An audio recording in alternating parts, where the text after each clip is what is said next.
मधुभाऊंची निर्दोष सुटका तर प्रियाला 7 वर्षाची शिक्षा। ठरलं तर मग या मालिकेमध्ये आता निकालाला फक्त 2 दिवस बाकी आहेत। तर अर्जुन कोर्टामध्ये साक्षीला विचारतो की तुझं लोकेशन आश्रमामध्ये कसं दाखवत आहे। तर ती म्हणते की मी आश्रमात गेले होते प्रियाकडे पैसे मागायला, तेव्हा तिने पैसे दिले नाहीत, तर मी माघारी गेले, तेव्हा माझी पर्स आणि फोन तेथे राहिला हे मला समजलं, म्हणून मी परत आश्रमात गेले, तर तेथे मधुभाऊ आणि विलास पडले होते, म्हणून मला भीती वाटली आणि विलासचा खून बघून मी तिथून निघून आले। त्यावेळी प्रिया कुठे होती हे मला माहीत नाही।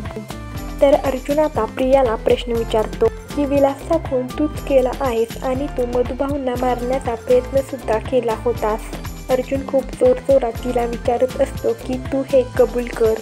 तिच्यावर दबाव आल्यामुळे ती जोरात ओरडते आणि रडत रडत सांगते की मी विलासवर गोळी नाही झाडली, गोळी या साक्षीने झाडली आहे आणि हे मी माझ्या डोळ्यांनी पाहिलं आहे। तर हे सगळं सत्य सगळ्यांसमोर येतं। अर्जुन प्रियाला परत विचारतो काय झालं ते सांग। तर ती त्या दिवशी जे काही झालं ते सगळं कोर्टासमोर सांगते आणि अर्जुन आता साक्षीला बोलवतो आणि म्हणतो की विलासचा खून तू केलास का। तर साक्षी हो म्हणते। तर हे ऐकून कोर्टात खूप गोंधळ सुरू होतो। तर न्यायाधीश सगळ्यांना शांत बसायला सांगतात। तर अर्जुन पुढे साक्षीला विचारतो की विलासच्या फोनवरून मेसेज कोणी केला। साक्षी म्हणते की हे सगळं प्रियाने केलं आहे। तर हे ऐकून सगळ्यांनाच खूप मोठा धक्का बसतो। तर न्यायाधीश सगळे पुरावे बघतात आणि मधुभाऊंना निर्दोष मुक्त करतात। तर साक्षीला जन्मठेपेची शिक्षा देतात व प्रियाला 7 वर्षाची तुरुंगवासाची शिक्षा सुनावतात। हे ऐकून प्रियाला धक्काच बसतो। प्रिया रविराजकडे जाते आणि रविराजला म्हणते की बाबा मी हे सगळं तुम्हाला सांगणार होते, माझं प्लीज ऐकून घ्या। रविराज खाली मान घालून रडत असतो। तो हातानेच प्रियाला जा असे म्हणतो, तो तिचं काहीच ऐकत नाही।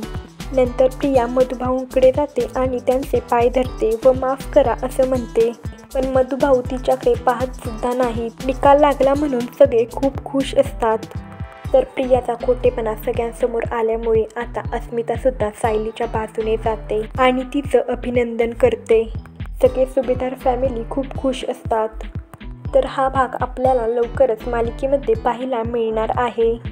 तुम्ही हा भाग पाहण्यासाठी उत्सुक आहात का हे कमेंटमध्ये सांगा। व्हिडिओला लाईक करा, शेअर करा आणि असेच नवीन नवीन व्हिडिओ पाहण्यासाठी या चॅनेलला सबस्क्राईब करा।